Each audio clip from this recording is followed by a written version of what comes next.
पार्वती जी बार बार शंकर भगवान से पूछ रही हैं, तुम्हारी उम्र कितनी है, तुम्हारी अवस्था कितनी है, तुम्हारी उम्र कितनी है, तुम्हारी अवस्था कितनी है। तब देवादिदेव महादेव ने आखिरी में पार्वती जी से कहा, पार्वती मेरी उम्र जानकर, अवस्था जानकर तुझे करना क्या? क्या करना तुझे अवस्था जानकर, उम्र जानकर? शिव जी बोले, सुन पार्वती, मनुष्य की अवस्था कितनी भी हो, उम्र कितनी भी हो, पर हृदय हमेशा उसका जवान होना चाहिए, मन उसका युवान होना चाहिए। क्योंकि 80 साल की उम्र में भी अगर वो काम कर रहा है, 70 साल की उम्र में भी काम कर रहा है, और उसका मन अगर जवान है, उसका हृदय अगर युवान अवस्था का है, तो फिर वो धोखा नहीं खा सकता, अपने कर्म को पूरी लगनता से करता जाता, पूरी लगन।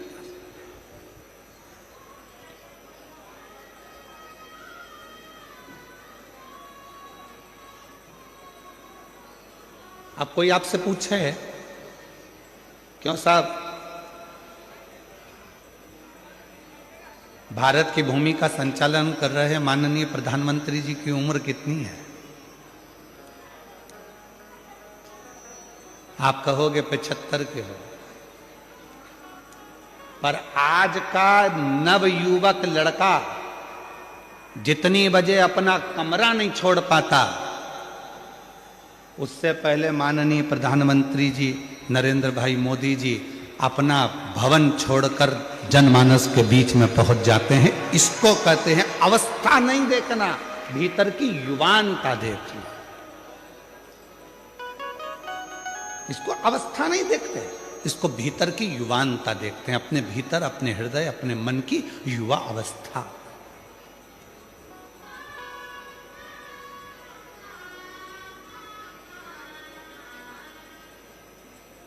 बुढ़ापा नहीं देखा। कोई ऐसे भी होते हैं कि 60-65 में, आप लोगों में भी कई माताएं ऐसी बैठी होंगी, कई भाई ऐसे बैठे होंगे जो 25 बार घर में कह देते होंगे, अब तो अवस्था हो गई रे, अब कमर से बनता नहीं, अब तो ये पाँव बहुत दुखे, हमारा घोड़ा बहुत बहुत दुखता है, अब ये पाँव, अब मुझसे चलते बनता नहीं।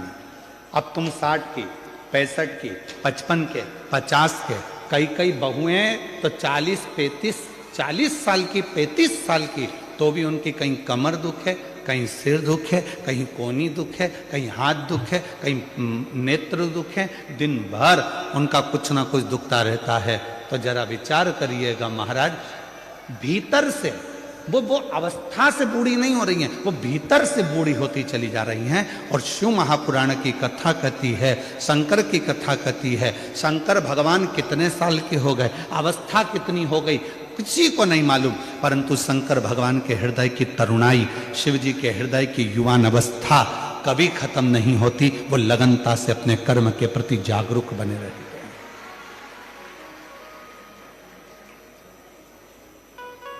आप कितने जागरूक हैं, ये आपके ऊपर निर्भर करता है।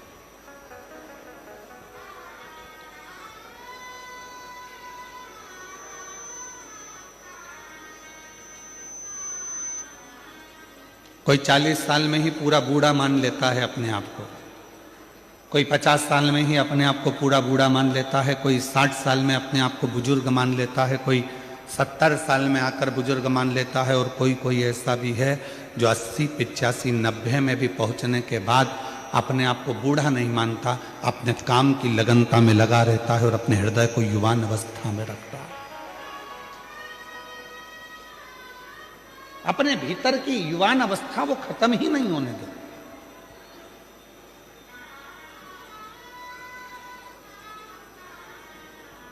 दो 2025 चले गया, 2026 आ गया, और 26 की ये पहली कथा चालू हो गई। आज आप लोगों से निवेदन है, तुम कितने भी उम्र में बढ़ रहे हो मना नहीं, कितने भी धन में बढ़ रहे हो मना नहीं, कितनी भी फैक्ट्रियों में बढ़ रहे हो मना नहीं, कितनी भी गाड़ियों में बढ़ रहे हो मना नहीं, कितने ही बंगलों में बढ़ रहे हो मना नहीं, तुम कितनी भी उन्नति की सीढ़ी पर चढ़ रहे हो मना नहीं, पर इतना जरूर याद रखना कि अपने मन को हमेशा उम्र से मत तोलना, उम्र कितनी भी बढ़ जाए, बंगले कितने भी बढ़ जाए, गाड़ी कितनी भी बढ़ जाए, फैक्ट्री कितनी भी बढ़ जाए, गाड़ियां कितनी भी बढ़ जाए, पर मन को हमेशा युवान रखना, तरुण रखना, और जिस मन से आपको दुनिया का सारा कार्य करना, उस मन की तरुणाई को रखिए। किसी ने कह दिया तुम्हारे बस का ये नहीं है, ऐसा हो नहीं सकता कि मेरे बस का नहीं, मेरे को करके मानना। किसी ने कह दिया तुम ये नहीं कर सकते, क्यों नहीं कर सकते? मेरे मन का पूरा विश्वास है, मैं ये कार्य कर कर रहूंगा।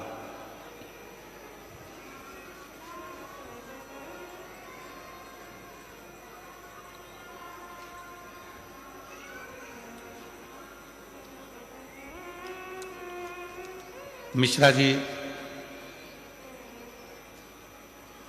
आशुतोष जी इस कथा को लेकर आए थे, सेंगर जी इस कथा को लेकर आए थे। फिर उन्होंने माननीय श्री शास्त्री स्वामी श्री हरिजीवन दास जी महाराज से बात करी, छोटू भाई जी से बात करी कि ये कथा लेकर तो आ गए हैं, पर इतना विशाल कथा है, इतनी पब्लिक आती है, इसका अरेंजमेंट कैसे होगा, इसकी व्यवस्था कैसे होगी।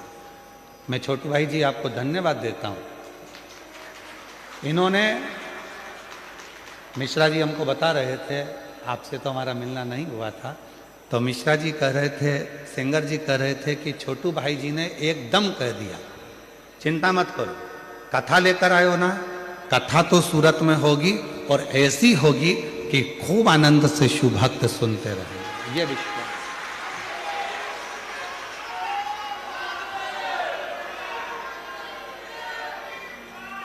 मैं बहुत बहुत साधुवाद देता हूँ छोटू भाई जी आपको, साथ में मिश्रा जी, सेंगर जी आपको, और उससे ज़्यादा साधुवाद देता हूँ लड्डू गोपाल गौशाला के माननीय हरिजीवन दास जी महाराज जी को, जिन्होंने इस कथा को बड़ी सरलता और सहजता के साथ में संजोया।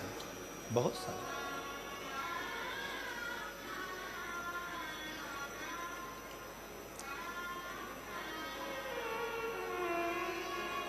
अपने भीतर की तरुणाई को समाप्त मत होने दो। दुनिया में ऐसा कोई कार्य नहीं है जो आप नहीं कर सकते, दुनिया में ऐसी कोई कुर्सी नहीं है जहां आप बैठ नहीं सकते, दुनिया में ऐसा कोई काम नहीं जो आपसे नहीं हो सकता।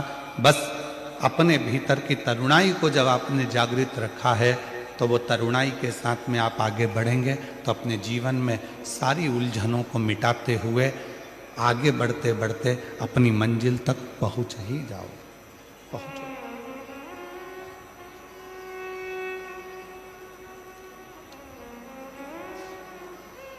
और मैंने तेरे ही भरोसे, हमारा निवेदन है जिन जिन को हमारे भजनों के बोल मालूम है वो साथ साथ में बोला करो, क्योंकि केवल ये बोल नहीं है, ये परमात्मा से आपकी और हमारी प्रार्थना भी है। मैंने तेरे ही भरोसे हवा बिच उड़ती जागी, बाबा डोर में कटी जागी, भोले मेरी पतन शंभु में तेरी पतन हवा बिच उड़ती जागी, बाबा डोर है तो छीना में कटी जागी, भोले मैं तेरी पतन। अपने भीतर की तरुणाई को कभी समाप्त मत होने, कभी नहीं। और कितनी सुंदर बात कही है भगवान शंकर की पवित्र कथा ने, शायद एक एक व्यक्ति के हृदय में ये बात पहुंचना चाहिए। उम्र बढ़े, जैसे जैसे उम्र बढ़े वैसे वैसे छोटों के साथ में रहने का प्रयास करो। जैसे पोता पोती नाती पंती, इनके साथ में जब आप उम्र बढ़ती है और इनके साथ रहना चालू करते हो तो तुम्हें अपनी उम्र का अंदाजा नहीं लगता कि तुम कितने साल के हो। उनकी मस्ती में मस्त रहकर तुम अपने जीवन को आनंदमय जी रहे हो। जीवन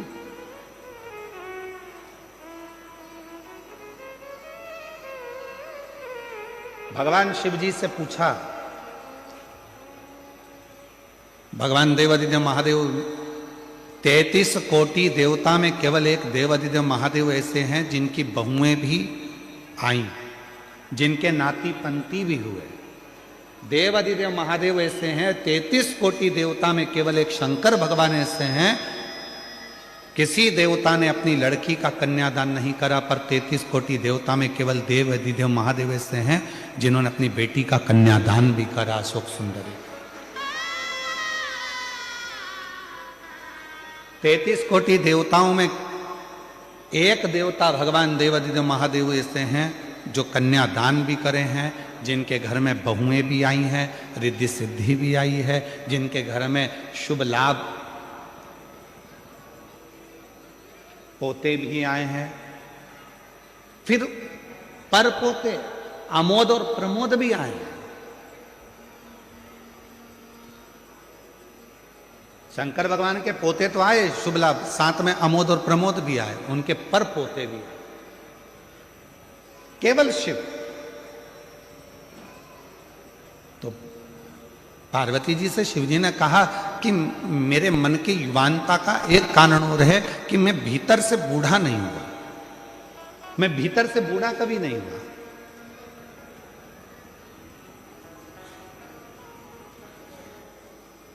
मैं अपने पोतों के साथ में, अपनी बेटी के साथ में, अपने बेटे के साथ में बैठता हूं, मिलता हूं, बातें करता हूं। और आप लोगों से भी क्या कहते हैं हम, जब शिव जी के मंदिर में एक लोटा जल चढ़ाने के लिए जाओ, शंकर जी के मंदिर में जब एक लोटा जल लेकर जाओ, थोड़ी देर अपने पिता के पास में बैठो, भगवान के पास में बैठो और पिता के पास में बैठकर अपने मन की बात करो।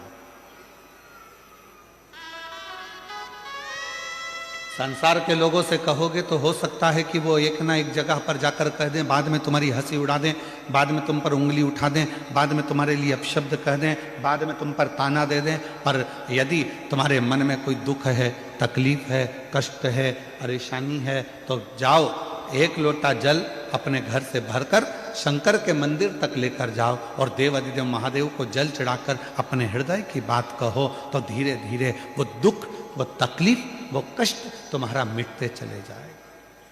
वो दुख मिटेगा, वो कष्ट मिटेगा, वो तकलीफ मिटेगी।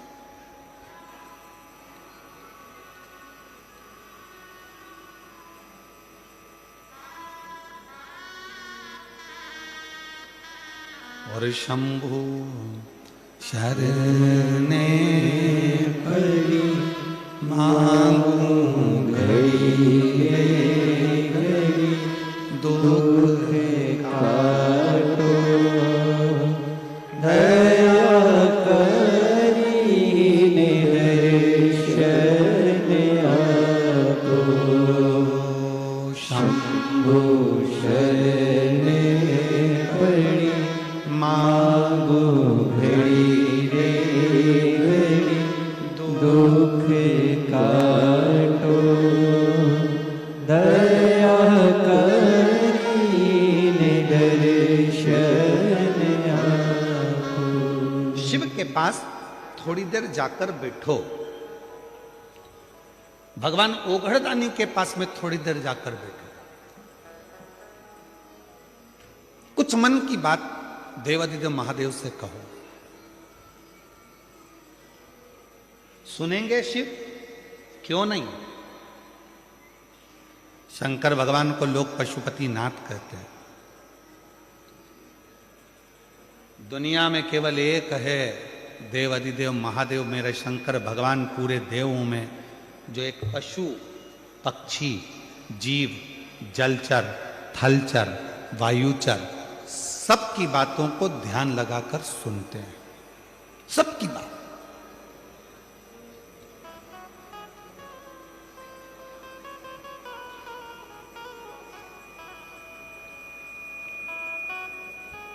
और मेरे ओघड़दानी मेरे शंकर भगवान जब सबकी बातों को ध्यान लगाकर सुनते हैं तो उनके उस बोले हुए वचन को पूर्ण भी करते हैं।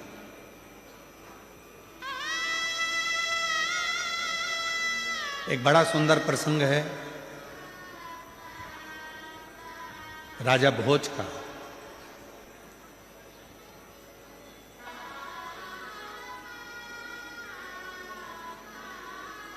भगवान शंकर के परम भक्त थे राजा भोज, शिव के उपासक थे राजा भोज।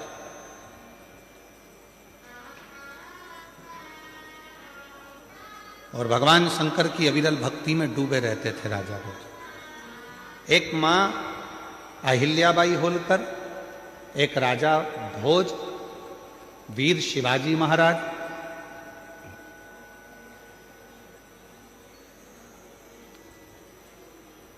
ऐसे शिव के भक्त थे जो भगवान शंकर की अविरल भक्ति में दिन रात डूबे रहते थे। दिन रात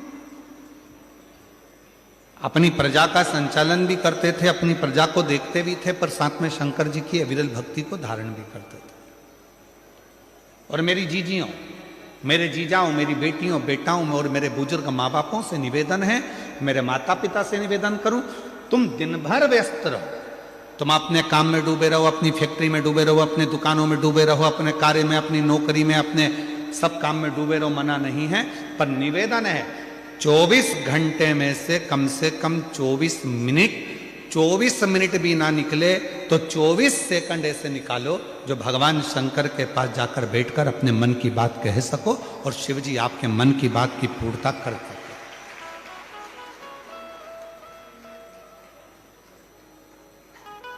कुछ क्षण भगवान के पास बैठा जाए और जब हम उनके पास में बैठेंगे, अपने हृदय की बात कहेंगे तो कुछ ना कुछ वो सुनेंगे, जरूर सुनेंगे। और यहां तक शिव महापुराण की कथा कहती है, अगर मन में कोई संकर है, मन में कोई संशय उत्पन्न हो गया, मन में कोई बड़ी भारी संकट उत्पन्न हो गया, कोई ऐसी बात तुम्हारे मन में आकर खड़ी हो गई है जिस बात का कोई निर्णय नहीं निकल रहा, तो एक बेलपत्र को हाथ की हथेली में रखकर अपने हृदय से उसको लगाकर मन से बाबा को अपने मन की बात कहकर जब वो बेलपत्र हम शिव जी को समर्पित करते हैं, मान लो हम कुछ नहीं कह पाए बाबा भोलेनाथ जी को, हम अपने दिल की बात शंकर भगवान को कुछ नहीं बता पाए और कुछ रह भी गया तो हमारे मन की बात भगवान देवाधिदेव महादेव स्वीकार कर लेते हैं एक बेलपत्र के माध्यम से। जो हम चाहते हैं शिव उसको स्वीकार कर कर हमारी झोली खुशियों से भरना प्रारंभ कर देते। एक बेलपत्र हमारी पूरी बात को शिव जी तक कह देती है।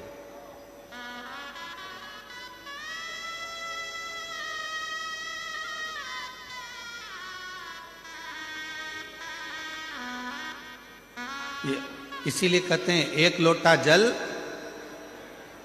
आवाज नहीं आई, जरा दमदारी से बोलो, सारी समस्या का हल बोल बम का नारा है, श्री शिवाय। अपने मन की बात शिव से कहना, भगवान शंकर से कहना, हृदय से कहना, स्वीकार है। राजा भोज भगवान शिव के परम भक्त थे, परम भक्त, बहुत उपासक।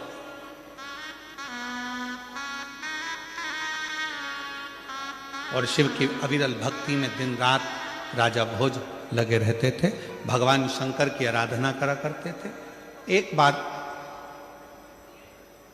राजा भोज ने एक बहुत जरूरी मीटिंग उठाई, सभा बुलाई। सारे सभा में सभासद आ गए, बैठ गए, सब सभासद बैठकर बात करने लगे और सब ने बैठकर जब बातें करना प्रारंभ करी तो राजा भोज के मंत्री को खड़ा करा और मंत्री ने कहा कि हमारे राजा भोज की इस भूमि पर, इस नगर पर, इस राज्य में आसपास के लगभग 14 देश के राजाओं ने अपनी सेना तैयार कर कर इस भोज नगरी पर आक्रमण करने का प्रयास कर दिया है और विचार कर लिया है कुछ दिन में राजा भोज की इस नगरी पर आक्रमण होगा। राजा भोज की इस नगरी पर आक्रमण होगा। उसमें विद्वान को भी बिठाया, संतों को भी बिठाया, साधुओं को भी बिठाया, तपस्वियों को भी बिठाया, सन्यासियों को भी बिठाया। पूरी सभा लगी थी और संपूर्ण सभा में एक ही निर्णय बताया गया कि 14 देश के 14 देश 14 प्रदेश के राजाओं ने सेना तैयार करी है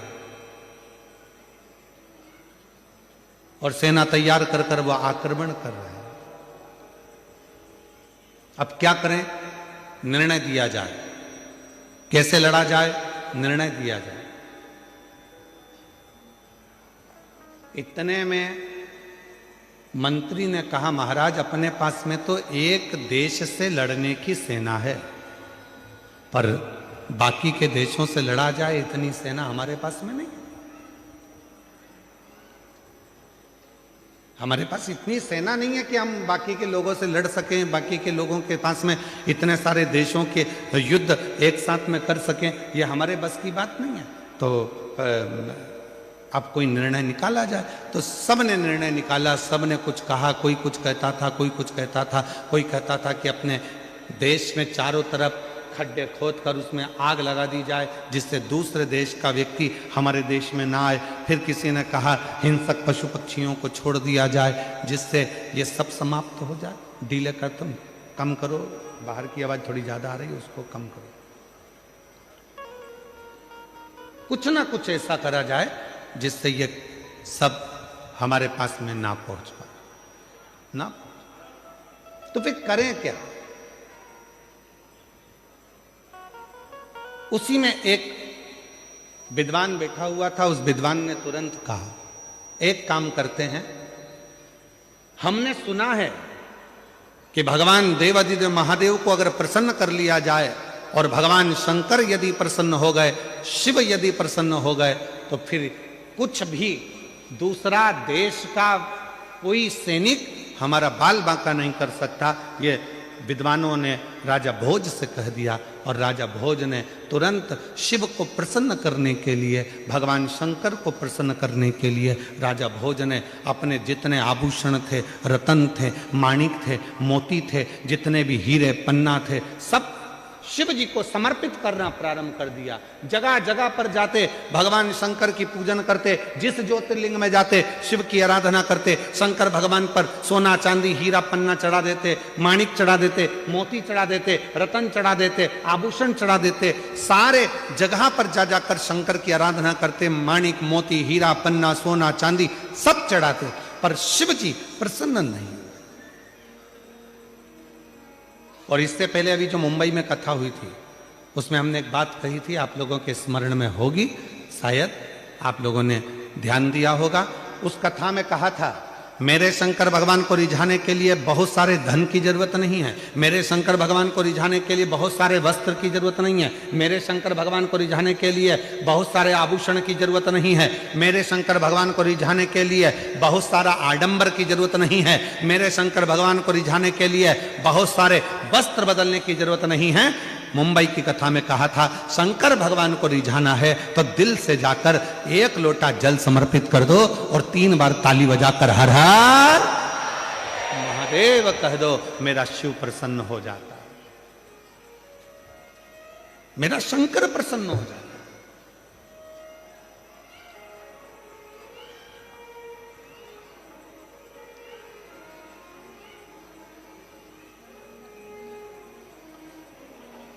और महादेव नमन चरणों में, महादेव नमन चरणों में, स्वीकार कीजिए सबका किया है, मेरा भी उद्धार कीजिए, उद्धार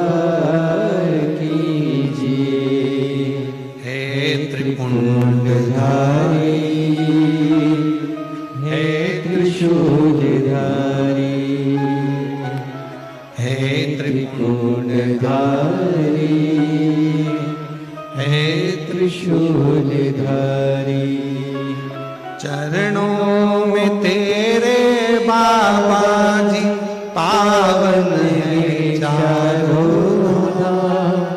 चरणों में तेरे बाबा जी पावन है चारों धाम। तेरी देव करते वंदना पूजे सीताराम। तेरी देव करते वंदना पूजे सीताराम। हो जाए पूरी कामना, हो जाए पूरी कामना। उपकार कीजिए सबका किया है मेरा भी उद्धार कीजिए, उद्धार कीजिए। हे त्रिपुंडधारी, हे त्रिशूलधारी, हे त्रिपुंडधारी, हे त्रिशूलधारी। क्या शिव धन से प्रसन्न हो जाते हैं?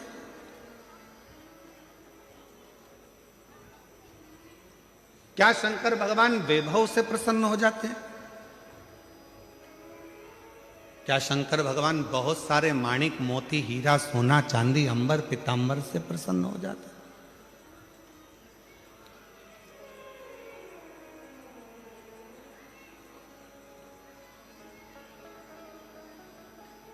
उनकी प्रसन्नता किस चीज से?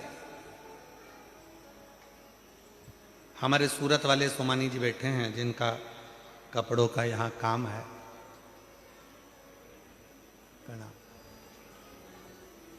ये सूरत से इन्होंने कई बार पहले सीहोर में कुबरेश्वर धाम में आकर कथा के कम से कम इन्होंने 3-4 कथा अपने सीहोर में कराई। एक बार उनके लिए भी जोरदार ताली बजा। बहुत सारी। तो एक बार हमने बाती बात में इनसे पूछ लिया था कि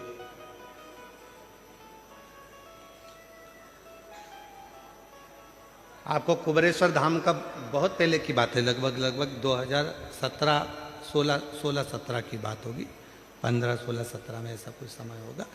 तो हमने इनसे पूछा कि आपको कुबरेश्वर धाम का पता किसने बता दिया जो तुम यहाँ सीहोर आ गए और कुबेर भंडारी के दर्शन कर लिए? 15-16 की बात होगी, 2015-16। तो सोमानी जी कहते हैं कि गुरुजी हम तो इधर से निकल रहे थे, हम उज्जैन दर्शन करें महाकाल बाबा के, और यहाँ से हम कहीं दूसरे मार्ग इन्होंने बताया था वहाँ जा रहे थे। तो हमारा मन ऐसा करा कि यहाँ हम उस समय पर कुबरेश्वर बाबा का धाम हमने देखा नहीं था। हमारा मन करा कि यहाँ कोई स्थान ऐसा है जो हमको खींच रहा।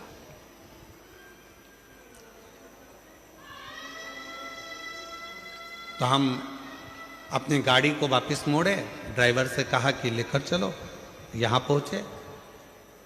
उस समय पर सोमानी जी जब आए थे तो हम धाम पर एक टूटी हुई खाट थी, कहे सोमानी जी, टूटी हुई पलंग थी, एक खटिया रस्सी से बुनी हुई थी, उसका 3 पाया था, एक पाए में ईंट फंसी हुई थी, एक के ऊपर एक ईंट रखी हुई थी और 3 पाए उसके थे, उस पे हम बैठे हुए। ये आए, हमने पूछा क्यों, कहाँ से आए? तो कहा हम गुजरात सूरत से। हमने कहा तुम यहाँ अंदर कैसे आ गई वीराने में, ये तो सब पेड़ पौधे जंगल है, अंदर आने का रास्ता भी है। कहा बस ऐसा लगा कि अंदर कुछ है, आए। छोटा सा झोपड़ा था ये। उस दिन 1 दिन रुके, 2 दिन रुके, 3 दिन रुके, 3 दिन बाबा की खूब कंकर संकर सेवा करी और चले गए। चौथी बार आए तो ना जाने 4-5 गाड़ी भर के आ गए। फिर आए तो हमने फिर पूछा कि ऐसा क्या मिलता है तुमको कुबरेश्वर धाम आने पर? तो कहा यहाँ आने वाला व्यक्ति कभी खाली नहीं रहता, जितनी बार आता है उतनी बार लेकर जाता है। ये हम कहें आपको सोमानी जी, केवल एक कुबेरेश्वर धाम ही नहीं, इस व्यासपीठ पे कथा करते करते करते करते 30 साल से ऊपर हो गया, पर ध्यान लगाया है इस कथा में। जो कथा के मंडप में आकर बैठता है, शिव महापुराण की कथा के पंडाल में जाकर बैठता है, जिस दिल से, जिस भाव से जो मांगता है, मेरा देव अधिदेव महादेव उसको देने के लिए उसके दरवाजे पर आता जरूर है। ये देखा है।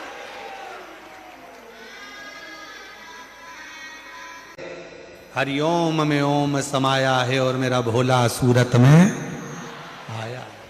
केवल 7 दिन के लिए आया है। इतने दिव्य दिव्य बड़े बड़े आयोजन को कराना कोई सरल नहीं होता है। वो तो इनके भी बस का नहीं। आपके एक लोटे जल का जब बल बढ़ता है, तब शंकर भगवान इन सबको प्रेरणा देकर ये शिव पुराण की कथा करवा लेता।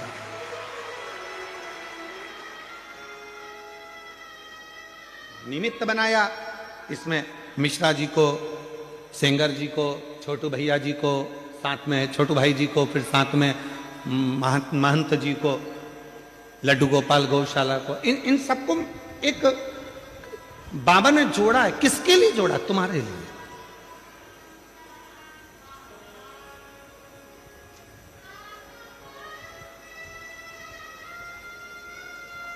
बहुत सारे काम होंगे तुम्हारे घर में, बहुत सारे फैलारे पड़े होंगे तुम्हारे घर में, काम करने के लिए पूरी जिंदगी पड़ी हुई है। पर घर के लोगों को भी कह देना, अपने रिश्तेदारों को भी फोन करके कह देना, आजा, ये मौका नहीं मिलेगा। उसके दरवाजे पर बैठकर उसको अपने दिल की बात कहकर खाली झोली को भरने का ये मौका मिला है। उम्मीद है मेरा बाबा मुझे खाली नहीं देगा। ये दुनिया की दृष्टि में केवल कथा। लोगों को लगता है कि ये केवल कथा चल रही है, कथा हो रही है, कथा सुनना है। कथा होती ही नहीं है। कथा है ही नहीं। यहां तो एक, जितने यहां भक्त आते हैं वो अपने पिता से अपने दिल की बात, जिस समय पर 2 मिनट के लिए श्री शिवाय नमस्तुभ्यम होता है, बाबा सब दुख काटो महारा जब बोला जाता है, और कुछ देर के लिए जब मौन हो जाया जाता है, उस समय पर ये आत्मा परमात्मा से अपने दिल के दुखड़ों को कहती है। और मेरा शिव उस स्थान पर बैठकर जब इतने करोड़ मंत्र, आप लाखों की संख्या में आए, कैमरे की निगाह में यहां से लेकर आखिरी तक भी कैच नहीं हो पा रहे, और इतने बड़े बड़े 3 बड़े बड़े पंडाल, लगभग इन पंडालों को एक के पीछे एक लगाया जाए तो शायद 3-4 किलोमीटर तक चले जाओ, इतना लंबा पंडाल है ये सूरत का। यदि एक के पीछे एक पंडालों को लगाया जाए तो इतना बड़ा पंडाल।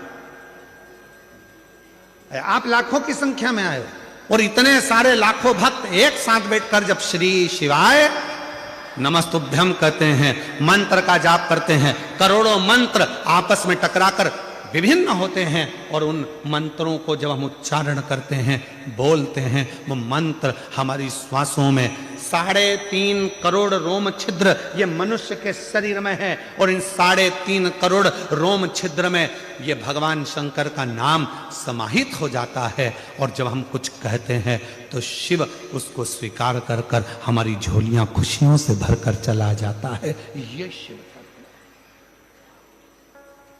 क्या मिलेगा शिव पुराण में जाने से? क्या प्राप्त होगा शिव पुराण में जाने से? क्या देंगे शिव पुराण में? जाकर देखो, बैठ कर देखो, जो मिला उनसे पूछ कर देखो कि मेरा बाबा कभी खाली नहीं भेजता, कभी नहीं। क्या देखा?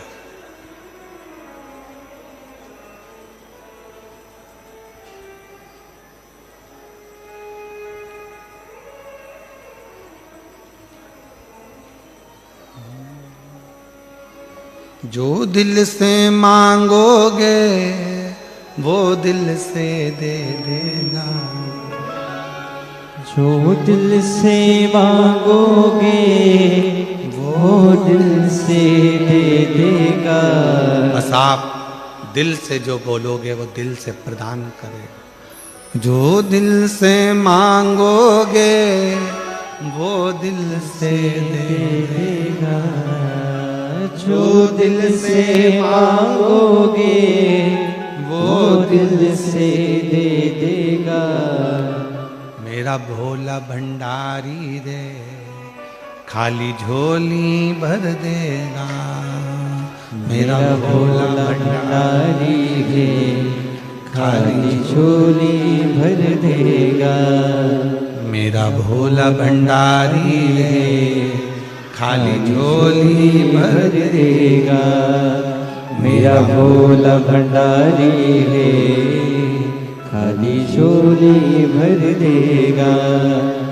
जो दिल से मांगोगे वो दिल से दे देगा। जो दिल से मांगोगे वो दिल से दे देगा। शंभो मेरा भोला भंडारी है झोली भर देगा। मेरा भोला भंडारी है खाली झोली भर देगा। 18 साल के बाद हुआ। एक बार जोरदार ताली बजा।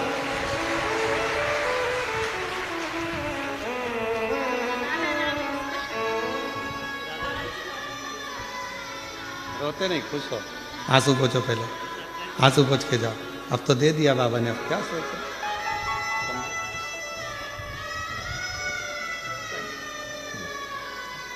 आंसू पोछो, आंसू पोछो, आंसू पोछ के जाओ। अच्छा, खुश खुश जाओ।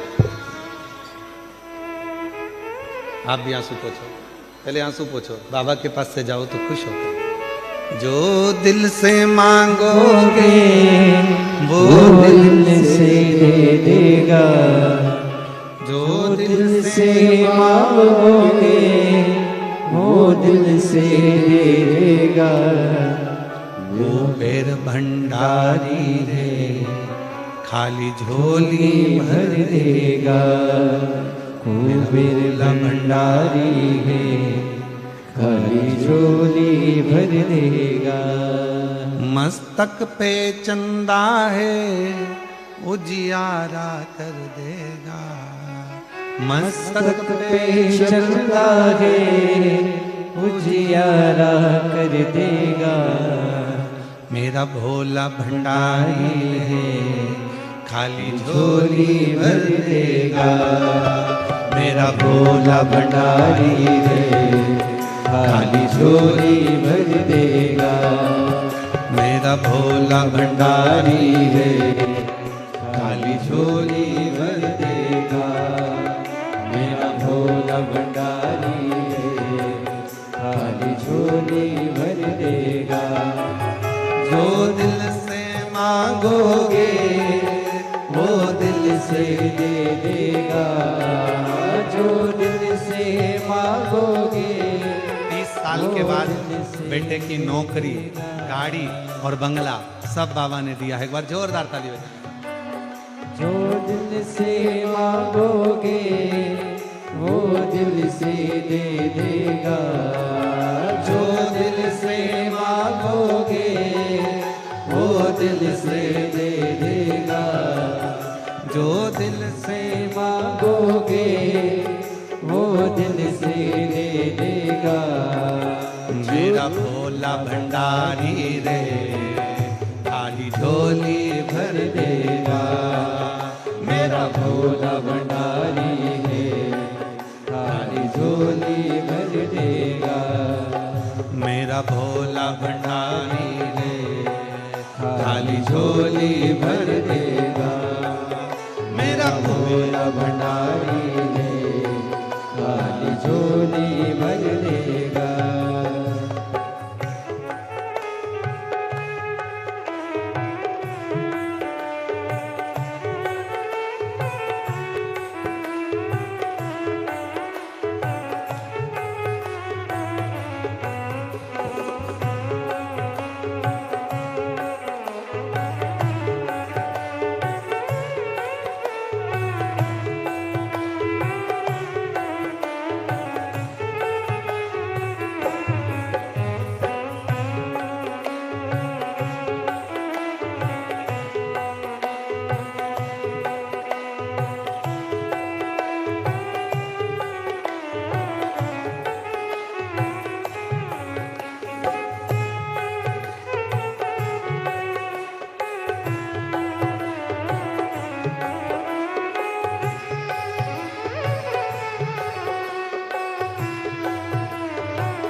दोनों हाथों से ताली से बजते।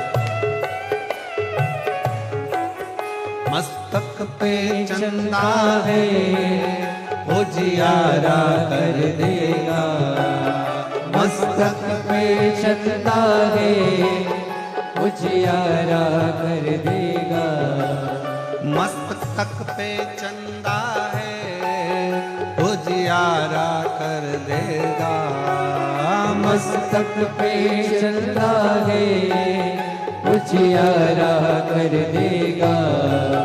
मेरा भोला भंडारी है खाली झोली भर देगा। मेरा भोला भंडारी है खाली झोली भर देगा। मेरा भोला भंडारी है खाली झोली भर देगा। मेरा भोला भंडारी है खाली झोली भर देगा।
दोनों हाथों से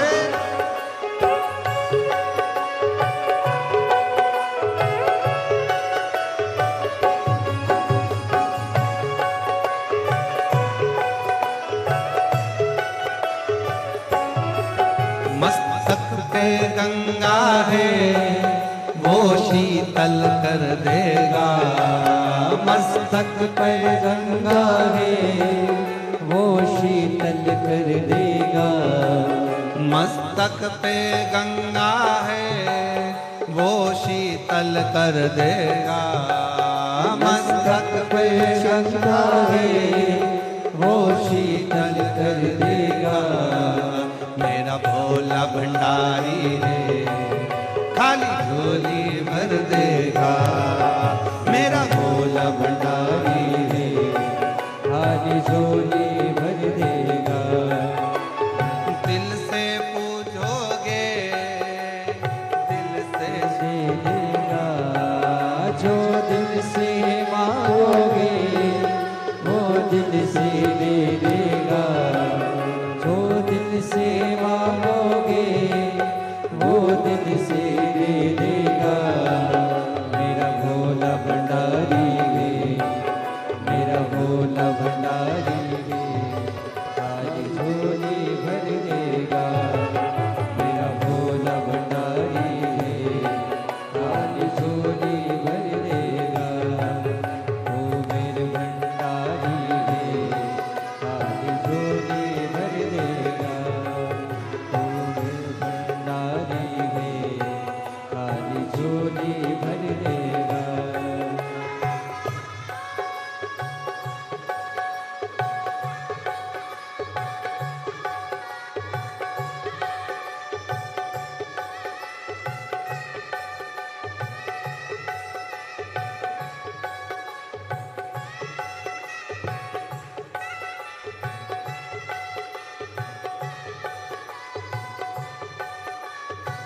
हर बात निराली है, हर बात में भोलापन, हर बात निराली है, हर बात में भोलापन।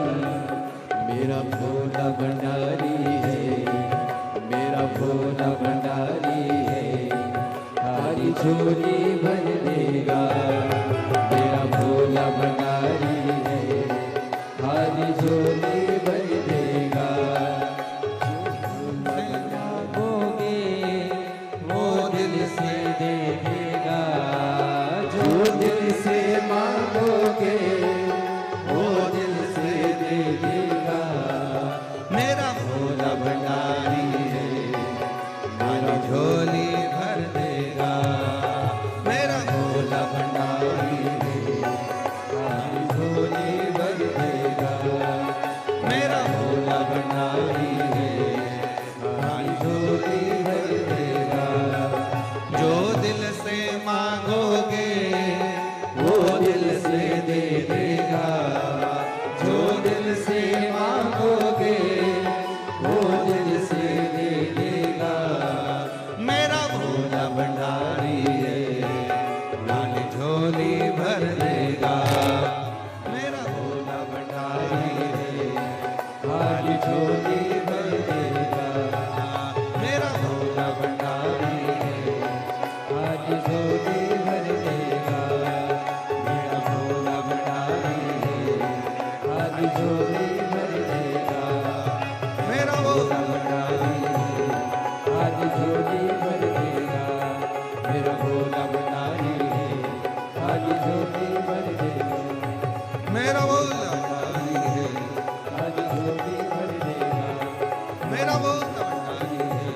खाली झोली भर देगा। हार हार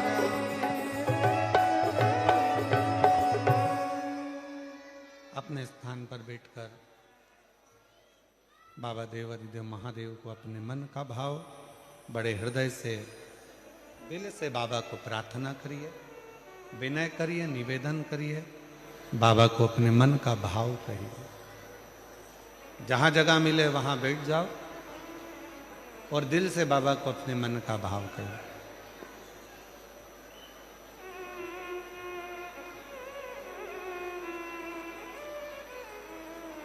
सुंदर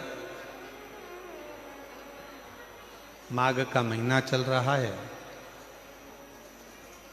और बाबा की इस पवित्र कथा में बाबा को अपने दिल का भाव कहने का मौका मिला। जिसको आता है साथ में बोलिएगा, हृदय से प्रार्थना करिएगा, बाबा को अपने मन का भाव करिएगा।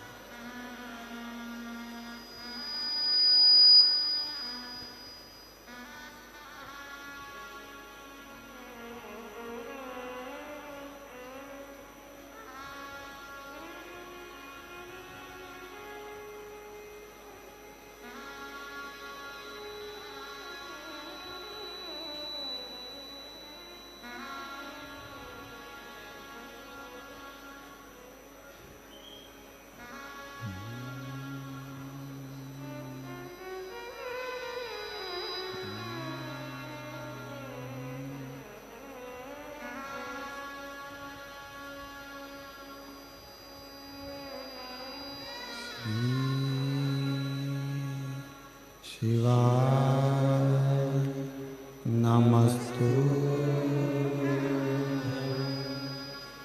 श्री शिवाय नमस्तु श्री शिवाय नमस्तु श्री नमस्तु श्री शिवाय नमस्तु भोला सब दुख काटो ओ भोला सब दुख काटो शिव शंकर जपो तेरी माला, भोले बाबा जपो तेरी माला, भोला सब दुख काटो मारा। ओ भोला सब दुख काटो मारा। वैश्य है मंगल मंगलकारी, वैश्य है मंगल मंगलकारी। शमशान वासी हमारा, शमशान वासी हमारा। ओ भोला सब दुख काटो मारा, ओ भोला सब दुख काटो मारा।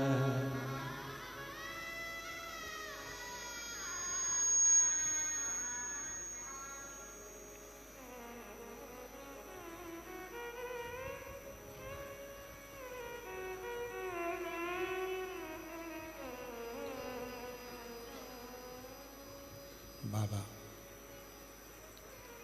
देवादिदेव महादेव, भगवान शिव घड़दानी, त्रिकालदर्शी, कैलाशी, अविनाशी, भगवान शंकर की पवित्र कथा कह रहे,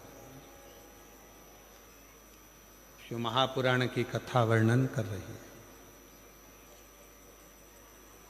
राजा भोज के चारों तरफ से सेना ने तैयारी कर कर राजा भोज के नगर को घेर लिया।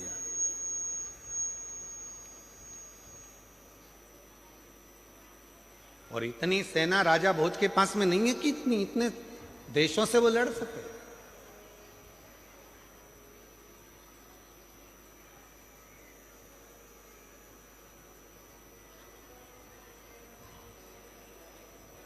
कृपा करी, संतों ने कहा शिव की आराधना करो। राजा भोज ने रतन, माणिक, मोती, हीरे, पन्ना सब शिव जी को देना प्रारंभ कर, भगवान शंकर को दे दो। और अभी कथा में कहा मेरे शंकर भगवान को रिझाने के लिए ना धन चाहिए ना दौलत चाहिए, मेरे शंकर भगवान को रिझाने के लिए ना संपदा की जरूरत है ना कोई वैभव की जरूरत है। मेरे शिव को रिझाने के लिए केवल एक लोटा जल, वो भी आपके घर का, जो घर में जल हो, जिस भाव का हो, जिस विचार का हो, जिस सोच का हो, जिस भाव का, जिस विचार, जिस जो आप सोच रहे हो, जिस सोच का, जिस विचार का, जिस कामना को शिव को समर्पित करिए।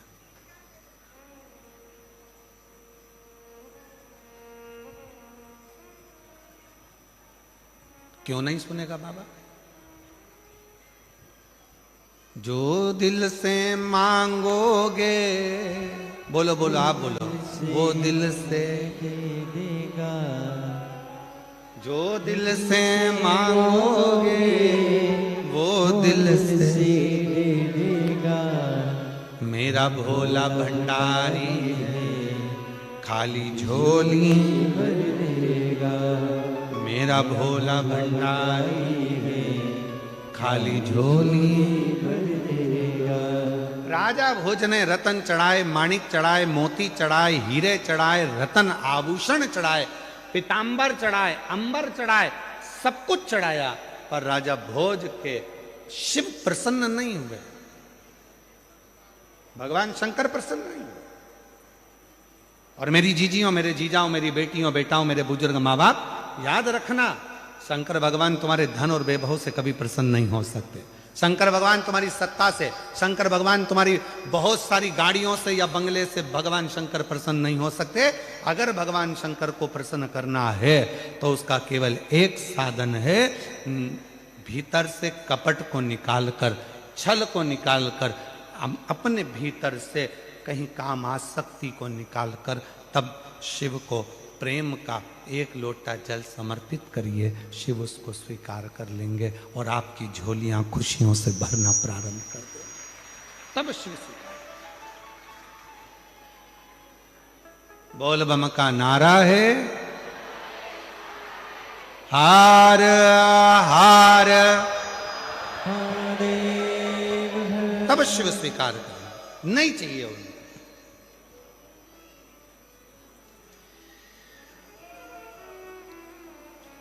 कुछ मत दो।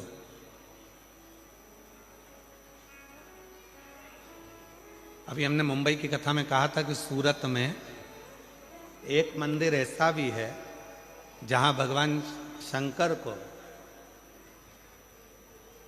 क्या चढ़ता है? अरे जम के तो बोलो, केकड़ा। कौन कौन गए आप लोग दर्शन करने के लिए? गए हो आप लोग? अरे वाह, प्रणाम आपको, नमन। ठीक है। और पूरी कथा सुनाई थी उसकी,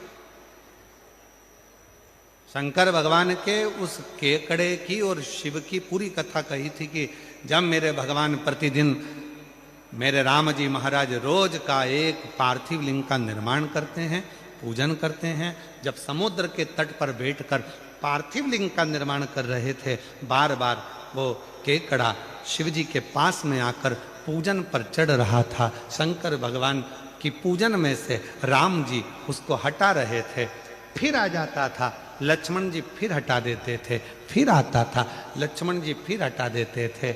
आखिरी में राम जी मुस्कुरा दिए। आखिरी में भगवान राम के चेहरे पर हंसी आ, प्रसन्नता। और भगवान ने देखा लक्ष्मण ऐसे नहीं मानने वाला, इसको तो शंकर जी का जब विसर्जन होगा तो उसी के साथ इसको पानी में छोड़ दो। जो शंकर जी के विसर्जन में पानी में छोड़ा तो राम जी ने कहा, तेरी भक्ति शिव के प्रति है, जा समुद्र के तट पर तू शंकर की आराधना करेगा और शिव तेरी भक्ति से प्रसन्न हो जाएगा। आज सूरत एक ऐसी भूमि है जहां पर शंकर भगवान के शिवलिंग पर केकड़ा आकर बैठ जाता है।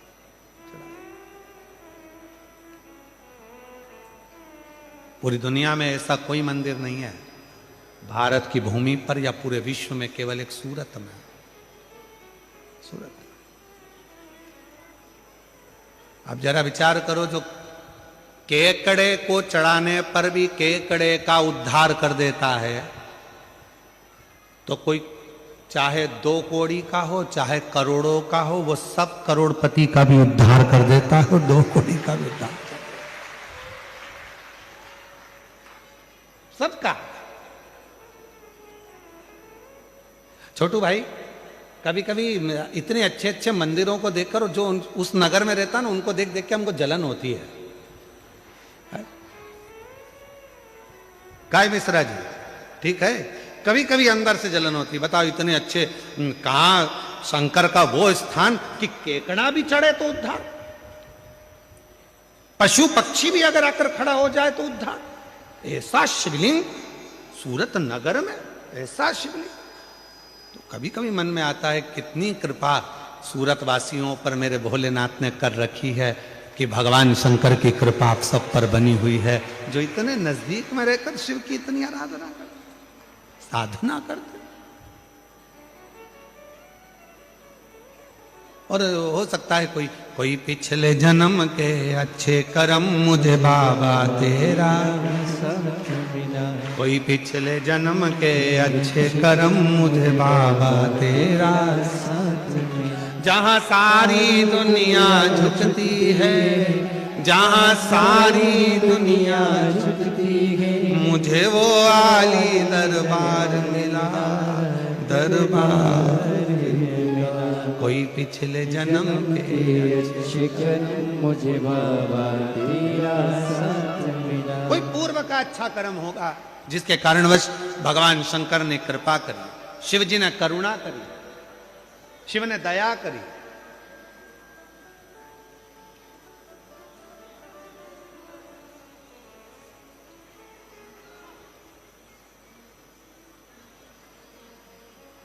शिव कथा कर रही है, राजा भोज खूब दिया पर शिव नहीं प्रसन्न। बैठ गया आज राजा भोज।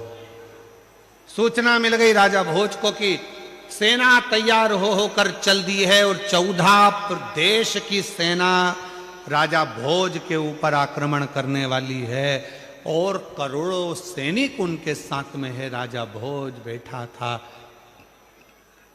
एकांत में मन लग नहीं रहा था।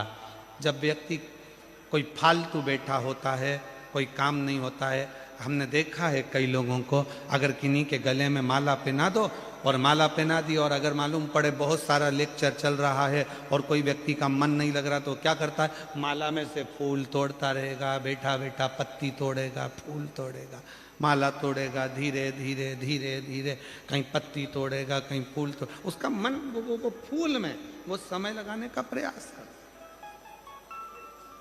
फूल।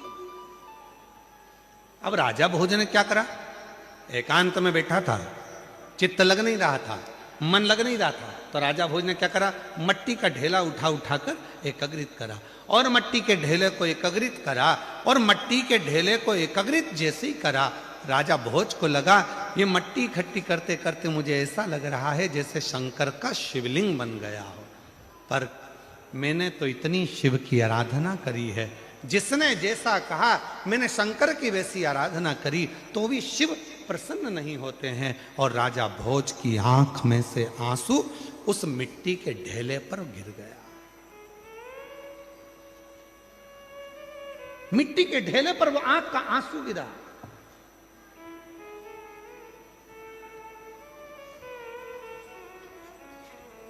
ना जाने शिव जी को जल से इतनी प्रेम क्यों है।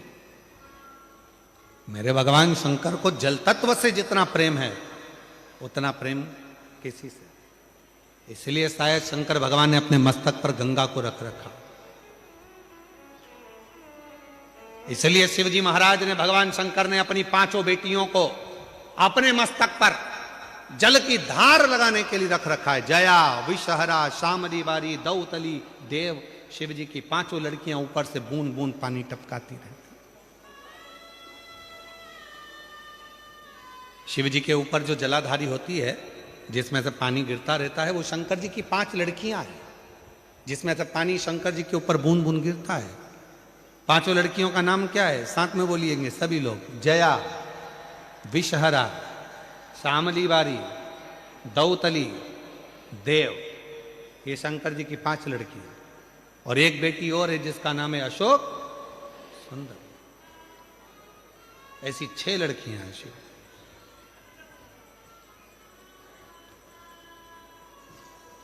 जल की इतनी प्रधानता है शिव। अश्रु गिरा, गिरते से ही शंकर भगवान की दृष्टि पड़ गई। शिव महापुराण की विद्येश्वर संहिता कहती है, जब शंकर भगवान पर हमारे घर का जल गिरता है, चढ़ता है, हमारे घर का जल जब शिव जी के ऊपर समर्पित होता है तो शिव की दृष्टि हमारे ऊपर होती जरूर है। शंकर भगवान हमको एक बार देखते जरूर, दृष्टि जरूर। उसका प्रमाण क्या है, एक पत्र है, अच्छा है, देखिए।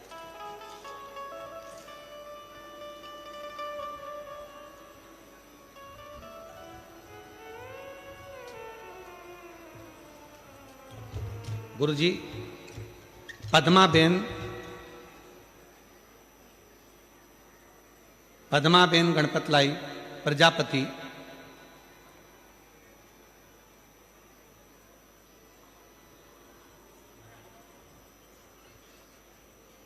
ये बड़ोदरा लिखा है कि मोड़ोदरा लिखा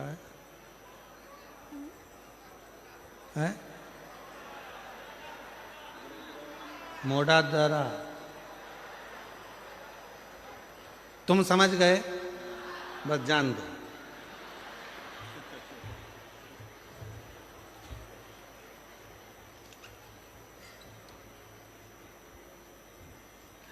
अपन तो सब गुजरात का एक साथ भाव से बस अपन को समझ में आना चाहिए कि हाँ हाँ हम समझ लिए। पत्र तो पढ़ लेते हो ना सभी लोग साथ में, एलईडीओ पर आ रहा है, सब दूर चल रहा है, ठीक है।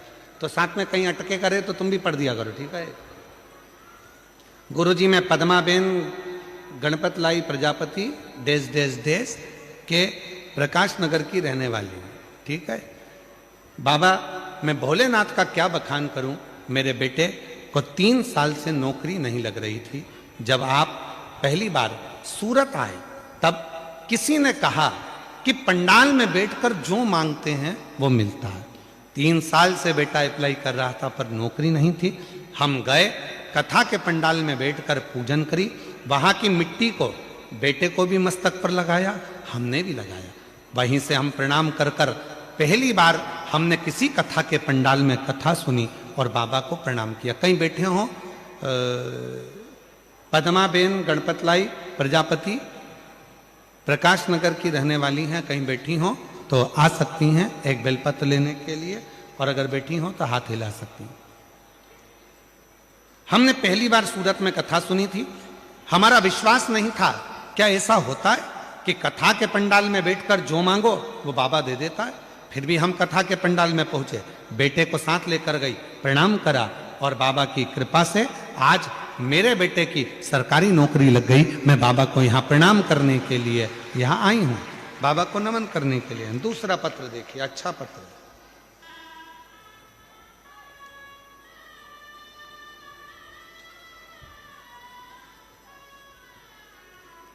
मैं वर्षा जितेंद्र पाटिल,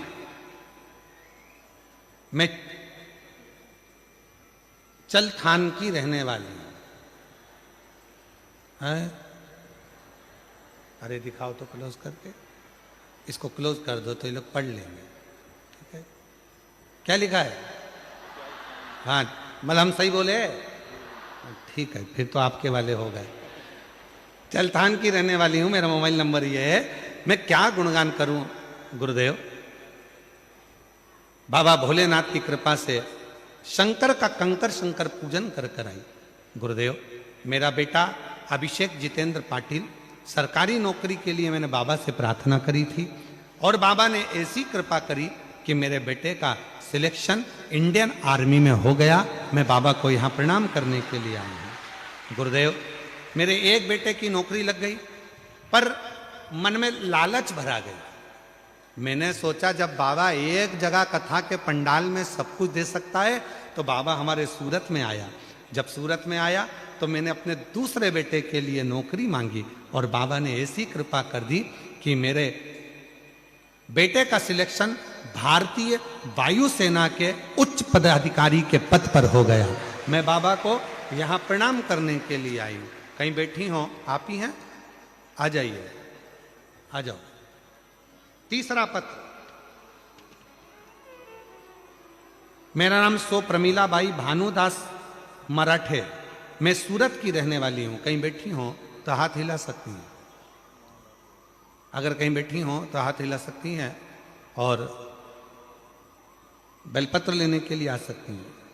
मैं उधना 113 दत्तात्रेय नगर में रहती हूँ।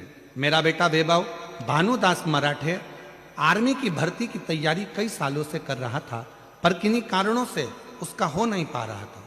बाबा की कृपा से जब सूरत की कथा हुई, मैंने पंडाल में बैठकर, जब सूरत की कथा हुई तो पंडाल में बैठकर बाबा से कहा, बाबा भोले भंडारी, मेरे बेटे का बहुत मेहनत कर रहा है, आप उससे हिम्मत देकर और सिलेक्शन करवा दीजिए। और बाबा की ऐसी कृपा हुई, आज मेरे बेटे की इंडियन आर्मी में सिलेक्शन हो गया। मैं बाबा को यहाँ प्रणाम करने आई हूँ। उसका फोटो भी लगा रही हूँ, उसका फोटो भी लगा रही हूँ। तो ये शिव की कृपा है, शंकर की उदारता। मस्तक पर चंदा है उजियारा कर देगा, मस्तक पे चंदा है उजियारा कर देगा। भोले भंडारी है खाली झोली भर देगा, मेरा भोला भंडारी है खाली झोली भर देगा। बड़े ही हर्ष का विषय है, हमारे बीच में भारत सरकार के कैबिनेट मंत्री, जल शक्ति मंत्री माननीय श्री CR पाटिल जी यहाँ कथा में पधारे। व्यासपीठ का पूजन करते हुए और पूज्य गुरुदेव से आशीर्वाद प्राप्त करते हुए साथ में उनके सुपुत्र श्री जिग्नेश भाई पाटिल जी भी यहाँ उपस्थित हैं। साथ में विधायक महोदय आदरणीय संगीता बेन पाटिल जी भी यहाँ पधारे हुए हैं। सूरत शहर भाजपा के प्रमुख परेश भाई जी पटेल यहाँ पर उपस्थित है। एक बार सभी के लिए जोरदार ताली बजाकर स्वागत करें। मैं माननीय CR पाटिल साहब से निवेदन करूंगा कि 2 शब्द, जो सूरत नगर में लाखों शिव भक्त यहाँ आए हैं, तो उनको अपने 2 शब्द अवश्य बधाई के अवश्य दें। माननीय CR पाटिल साहब, जल शक्ति मंत्री भारत सरकार,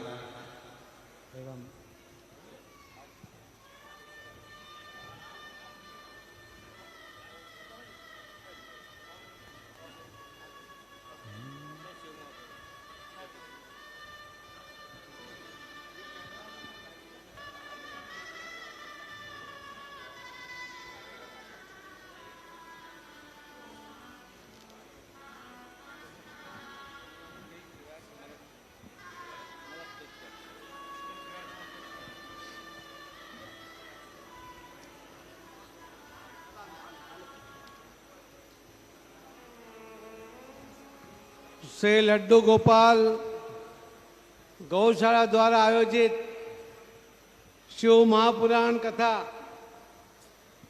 पूज्य कथाकार प्रदीप मिश्रा जी उनके द्वारा आयोजित की गई है, जहां पर लाखों कार्यकर्ता, लाखों भक्त આ કથાને સફળ કરવા માટે અને ધર્મનો પ્રસાદ લેવા માટે અહીં આજે ઉપસ્થિત થયા છે। लड्डू गोपाल गौशाला द्वारा आयोजित इस कार्यक्रम में मैं पूज्य कथाकार श्री प्रदीप मिश्रा जी का बहुत बहुत स्वागत करता हूं और उनका बहुत धन्यवाद भी करता हूं। कुछ ही महीने पहले आपने सूरत के धरती पर आप आए थे और आज बहुत कम समय में आप वापस सूरत और गुजरात की धरती पर आए हो। आप बार बार आते रहो, हम आपका स्वागत करेंगे। बहुत बार नाम सुना मगर मिलने का मौका आप सबके दर्शन के साथ आज ही प्राप्त हुआ है। ये मेरे लिए भी बहुत बड़े सौभाग्य की बात है। आज जब लोगों की धर्म में आस्था बढ़ी है और जो युवा कि जो पहले धार्मिक कार्यक्रम में कम जाते थे, आज वही लोग उसका आयोजन करते हैं और ऐसा भव्य आयोजन करके सभी जो भक्तजन हैं उन्हें यहाँ आमंत्रित करके ये रस कथा का प्रसाद उनको प्राप्त होता है। मैं पूज्य मिश्रा जी को विनती भी करूँगा कि आप जो लोगों के मन में भगवान के प्रति आस्था बढ़ रही है, उसके अंदर और भी ज़्यादा आस्था बढ़ाने की कोशिश करें। मैं तो कार्यकर्ता को भी कहता रहता हूं कि जो राजकीय कार्यकर्ता धर्म में आस्था नहीं रखता हो कभी सफल नहीं होता, और जो धर्म में आस्था रखता है वो कार्यकर्ता नीति पर चलता है, अनीति से दूर रहता है। ये अपने आप में धर्म का प्रसाद और ग्रहण करने के कारण लोगों के हित के लिए काम करता है। ये जो कथाकार है, कई बार कोई पॉलिटिशियन कोई बात करते हैं तो लोग कम मानते हैं, मगर जब कोई कथाकार कह देते हैं तब उसका आचरण में ये लेके आते हैं। और इसीलिए मैं कई बार कोई भी कथा में जाता हूँ तो कहता हूँ कि कथाकारों को विनती करता हूँ कि जो माननीय प्रधानमंत्री नरेंद्र मोदी साहब ने कन्या बचाओ कन्या पढ़ाओ की जो योजना बनाई है, उसके लिए आप जब आग्रह करेंगे तो जरूर उसका फायदा होगा। बेटा हो या बेटी हो, उसमें कोई फर्क नहीं करना चाहिए। ये बात आप जब कथा में कहेंगे तो बहुत लोग ये बात समझ भी लेंगे। आज बेटा और बेटी में फर्क नहीं रहा। आज तो बेटियां भी बेटे से बहुत अच्छा काम भी करती है, आगे बढ़ती है, पढ़ती है, लिखती है और अलग अलग क्षेत्र में जो माननीय प्रधानमंत्री मोदी साहब ने जो अलग अलग रास्ते खोले हैं कि जहां लश्कर में या एयरफोर्स में महिलाओं को स्थान नहीं मिलता था, वो द्वार भी मोदी साहब ने आज तो खोल दिए हैं और कई महिला अप्रतिम शौर्य के साथ वहां पर भी काम करती हैं। हम आपके जरिए कहना भी चाहेंगे कि जल के लिए भी आप बात करिए। माननीय प्रधानमंत्री मोदी साहब भी कहते हैं कि हमें जल के लिए काम करना पड़ेगा। जब मोदी साहब ने सूरत में एक वर्चुअल कार्यक्रम में कहा था कि जल संचय जन भागीदारी को जन आंदोलन में परिवर्तित करना चाहिए और इसी के कारण सिर्फ 8 महीने में 35 लाख स्ट्रक्चर सरकार का बिना एक पैसा वो बन पाया था और उसके अंदर करीब 1.6 लाख BCM पानी वो जमीन में उतार पाए। एक बहुत बड़ा प्रोजेक्ट, एक बहुत बड़ा डैम जितना पानी संग्रह करता है उतना पानी एक साल के बारिश में वो जमीन में हम उतार पाए हैं, जो आप सबके सहयोग के साथ है। मैं तो आपसे भी विनती करूंगा कि आप सुबह से शाम तक जो ग्लास में पानी पीते हैं तो थोड़ा थोड़ा पानी आप फेंक देते होंगे। अगर पूरे दिन में एक व्यक्ति एक गिलास पानी फेंकेगा तो माननीय प्रधानमंत्री मोदी साहब कहते हैं कि 140 करोड़ पानी का गिलास आप बाहर फेंक देते हो। आपको उसकी कीमत नहीं लगती, मगर ये बहुत ही कीमती चीज है। उसे फेंकिए मत, जितना चाहे उतना पानी पीजिए, मगर उसको फेंक मत दो। यही मैं आपसे उम्मीद भी करता हूँ। आज जब यहाँ पर मिश्रा जी की कथा में आप कथा का स्वाद लेने आए हैं, उसमें मैं बहुत आपका समय नहीं लूँगा, मगर मैं आपको कहना चाहूँगा कि प्रदीप मिश्रा जी, आप जब भी आना चाहे दक्षिण गुजरात के दरवाजे आपके लिए खुले हैं। आप जब भी आएंगे तो ये भक्तजनों का प्यार ये आपको मिलता रहेगा। आप तो एक जगह आए, आज थोड़ा दूर दूसरी जगह आए, मैं दक्षिण गुजरात में ही आप 10 बार भी आओगे तो भी आपको यही माहौल और इससे अच्छा माहौल वो आपने को देखने को मिलेगा। मैं आप सभी को और जिन्होंने भी इसमें सहयोग किया है उन सबको मैं बहुत बहुत शुभकामनाएं देता हूँ।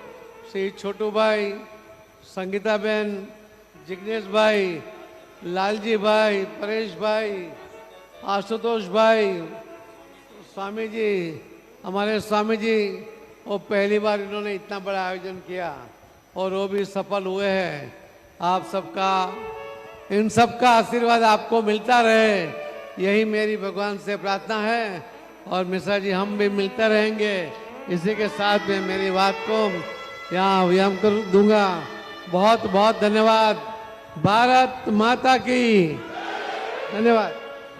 जो दिल से मांगोगे बहुत बहुत साधुवाद माननीय CR पाटिल साहब। भगवान शिव की अविरल भक्ति माननीय संगीता बेन पाटिल साहब विधायक महोदय एवं CR पाटिल साहब। शिव की अविरल भक्ति साधुता के साथ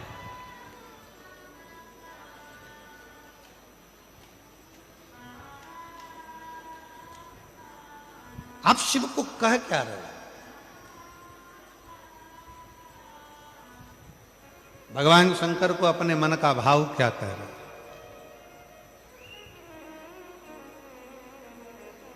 भगवान शिव को अपने हृदय का भाव क्या कह रहे हैं? अभी माननीय मंत्री महोदय कह रहे थे जल के लिए, पर्यावरण के लिए। मैं उनको भी बताऊं कि हमारी विठलेश सेवा समिति कुबेरेश्वर धाम सीहोर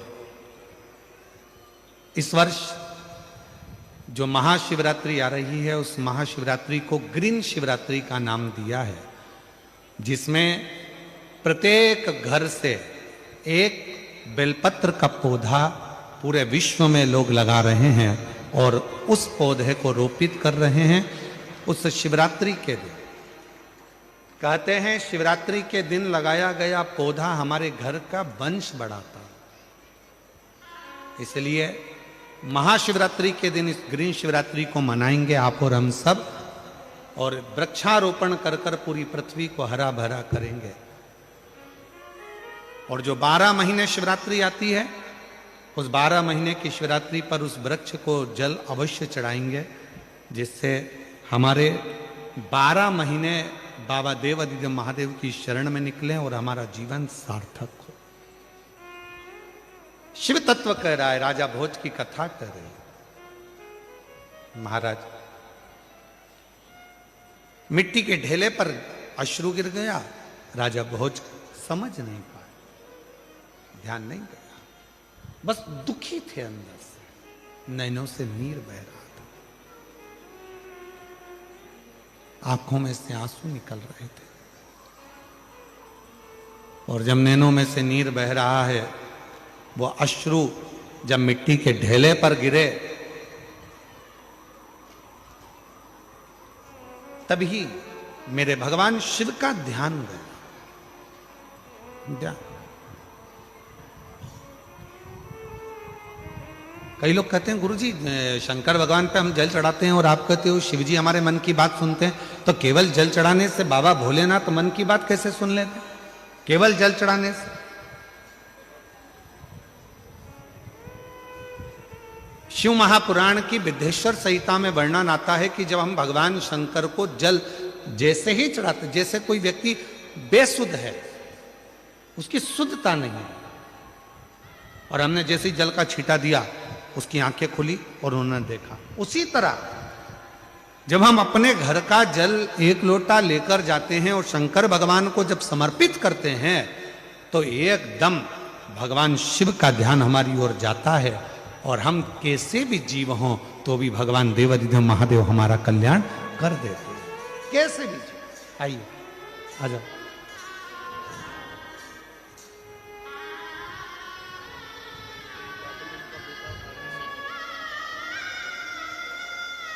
बेटे का आर्मी सिलेक्शन हुआ है, एक बार जोरदार ताली बजाएं।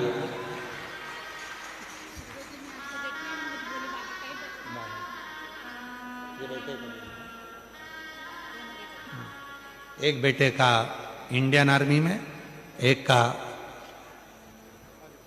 वायुसेना में उच्च पद पर सिलेक्शन हुआ है। एक बार जोरदार ताली बजाकर आप सभी उनका साधुवाद करिए। आइए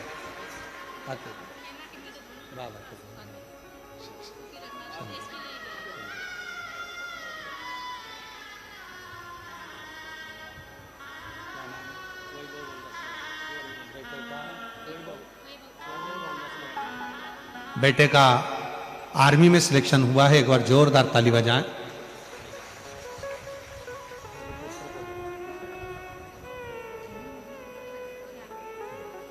और शंभो शरणे मांगू घड़ी रे दुख काटो दया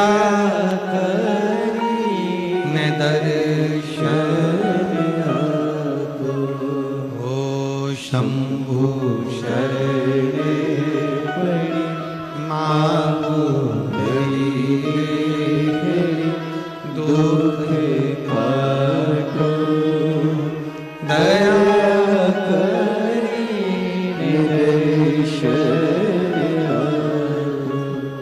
राजा भोज की आंख से आंसू गिरा। भगवान शिव पर कृपा, भगवान शंकर ने राजा भोज पर करुणा करी और शिव जी उसी समय इंद्रदेव को भेज दिया। इंद्रदेव ने एक वृद्ध बूढ़े का रूप रखा और बूढ़े का रूप रखकर इंद्रदेव पहुंच गए तुरंत राजा भोज के यहाँ। राजा भोज एकांत में बैठे हुए थे, आंखों से आंसू बह रहा था, मिट्टी का ढेला था। जैसे ही पहुंचते से राजा भोज को इंद्रदेव ने देखा और इंद्रदेव को देखकर तुरंत इंद्रदेव ने राजा भोज को देखा तो राजा भोज की दृष्टि जैसे ही गई, कोई बूढ़ा है, मस्तक पर तिलक लगा है, कंधे पर यज्ञोपवीत पड़ा है, हाथ में एक लकुटी डंडा पकड़ा हुआ है। पूछा, ए बाबा कौन हो? राजा भोज पूछ रहा है कि तुम कौन हो? आ जाओ, आ जाइए। राजा भोज पूछ रहा है तुम कौन हो?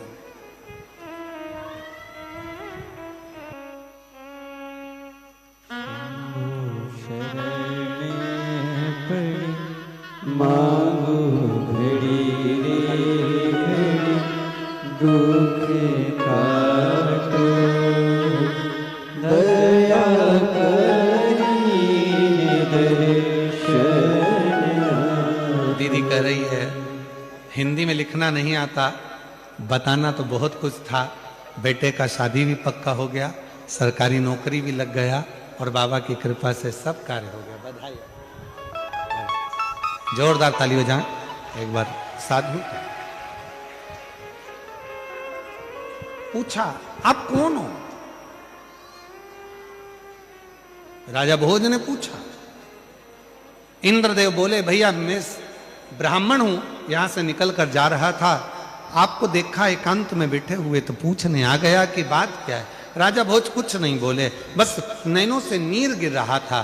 इतने में इंद्रदेव ने तुरंत कहा, राजा भोज अगर इतने दुखी हो, इतनी तकलीफ आपकी जिंदगी में है तो शिव की आराधना क्यों नहीं करते?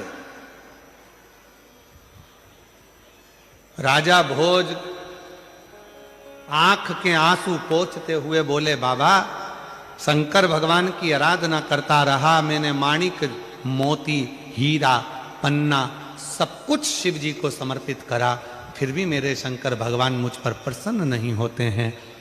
14 देश के राजाओं ने मेरे ऊपर आक्रमण कर दिया है और मेरे पास इतनी सेना नहीं है, मैं कैसे युद्ध लड़ूंगा, क्या करूंगा? अब तो लगता है कि सब कुछ समाप्त हो जाएगा।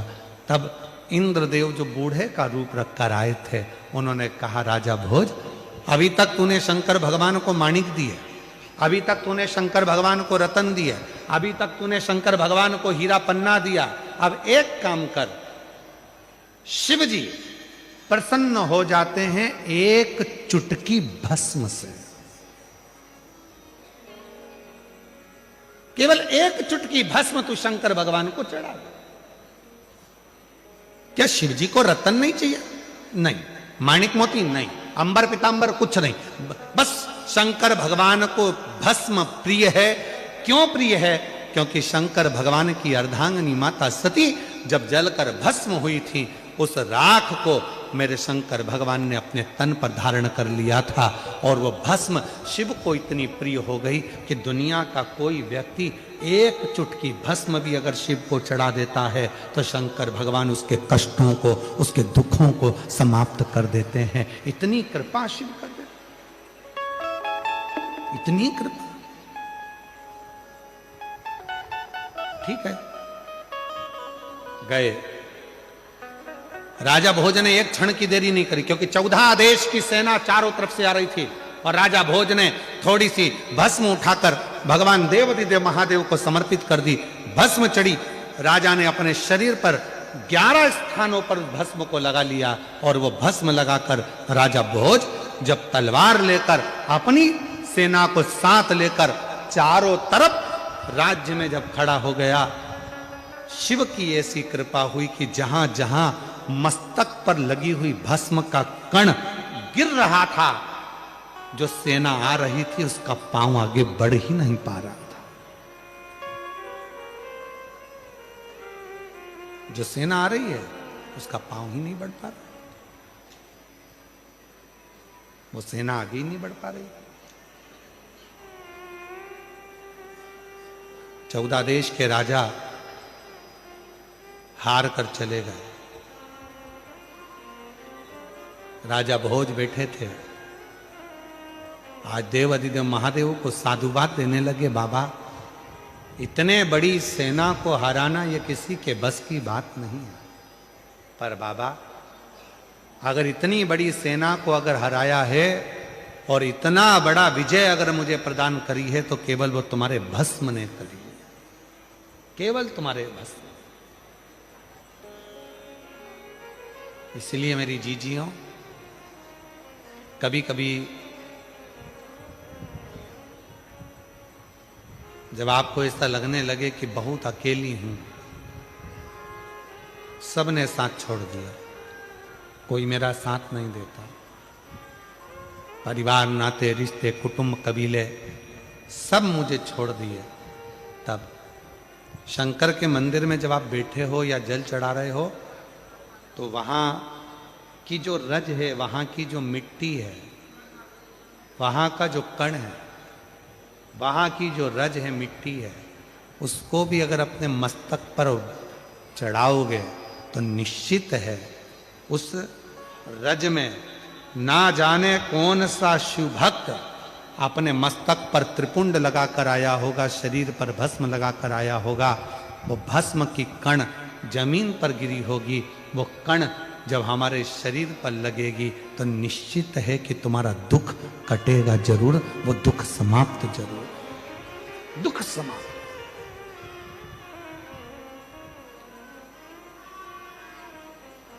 वो भस्म चपटी भभूत में है खजाना,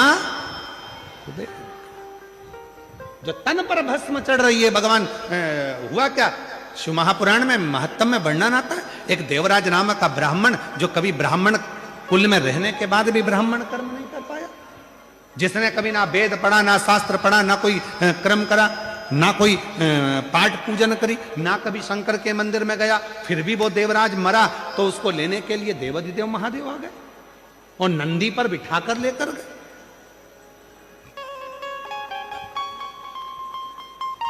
क्यों, किस लिए, क्या कारण था? केवल एक कारण, देवराज नाम के ब्राह्मण की माता शिव के मंदिर में जाती थी, शंकर के मंदिर में झाड़ू लगाती थी, शंकर के मंदिर में पोछा लगाती थी, शंकर के मंदिर में जल चढ़ाती थी, शंकर के मंदिर में जाकर आराधना करती थी। और वो देवराज नाम का ब्राह्मण जो ब्राह्मण कुल में जन्मा था, ब्राह्मण के घर में जन्म लेने के बाद भी ब्राह्मण कर्म नहीं कर पाया, ब्राह्मण कर्म से वंचित रह गया, चोरी करता, घर में अच्छी पत्नी थी, बच्चे थे, कुटुंब था, इसके बाद भी पर स्त्री का गमन करने गया और एक दूसरी स्त्री के कहने पर रानी के गले का हार चुरा कर लेकर आ गया।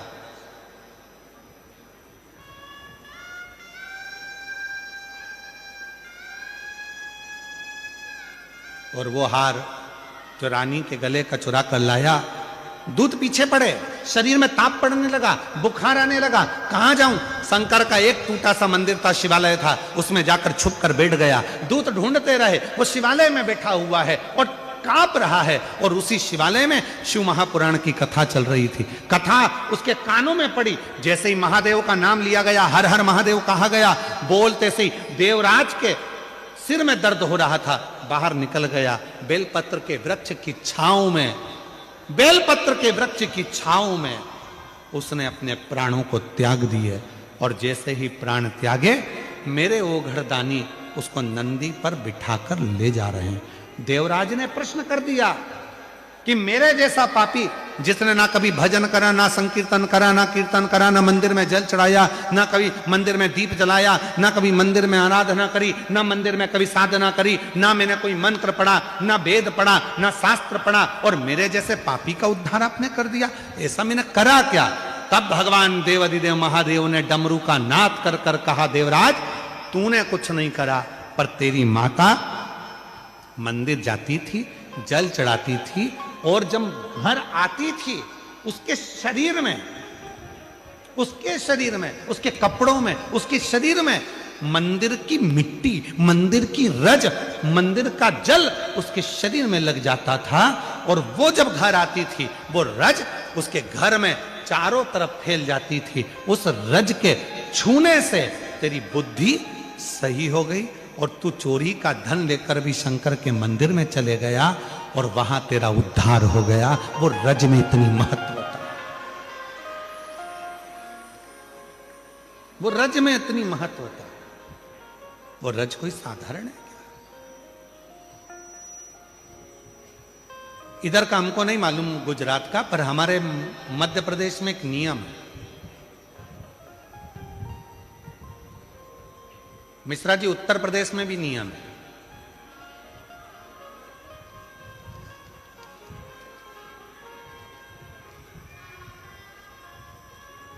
इधर गुजरात का छोटू भाई हमको नहीं मालूम है, परंतु हमारे उधर मध्य प्रदेश में, उत्तर प्रदेश में, सेंगर जी तुम कहाँ के हो हमें नहीं मालूम, तुम भी उत्तर प्रदेश के हो गया, हाँ तो तुम्हारे कोई मालूम होगा। उधर साइड में एक नियम है, जब कोई बड़ा तीर्थ कर कर घर आता है ना कोई व्यक्ति, तो उसके कपड़े की रज शरीर पर दूसरे लोग मलते हैं। जैसे उसका शरीर, जो उसने कपड़ा वहां पहना था, तीर्थ में गया था, जो कपड़े पहनकर आता है उस कपड़े को धोते नहीं है, घर में झड़ाते हैं, उसके कपड़े की रज को शरीर से लगाते हैं। क्यों?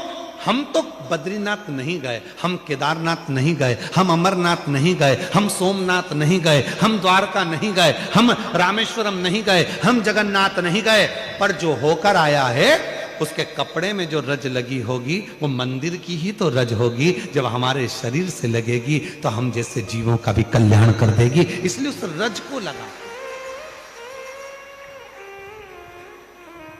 रज को लगा।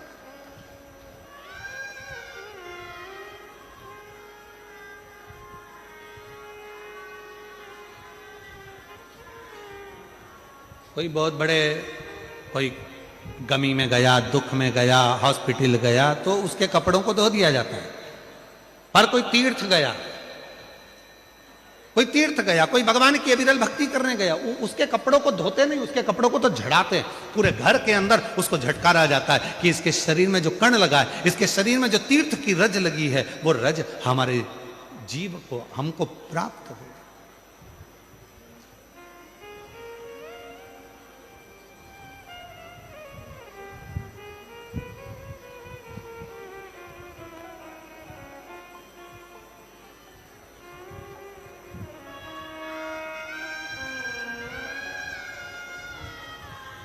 और सोमनाथ में देखा मैंने एक अजब नजारा, सोमनाथ में देखा मैंने एक अजब नजारा, समुद्र के तट